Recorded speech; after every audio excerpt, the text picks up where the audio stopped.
welcome to another computer terminology video. Today we will be going over HDMI.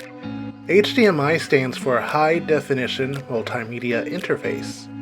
This is a proprietary audio and video interface for transmitting video and audio data to HDMI compliant devices such as a DVD player, Blu-ray player, game console, or a computer.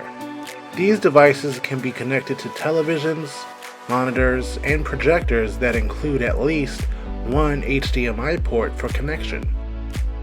HDMI was designed in December 2002, but was adopted and became widespread for consumer use in late 2003.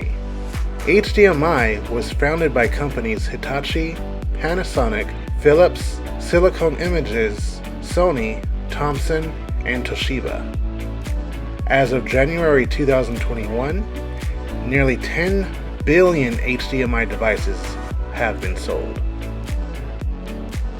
That's going to do it for today's computer terms for beginners. Go ahead and like if you liked it, and go ahead and subscribe for more videos. If you want to check out last week's video about USB, go ahead and click on the left, and then go ahead and check out the computer terminology playlist on the right. Stay tuned for next week's term, display ports.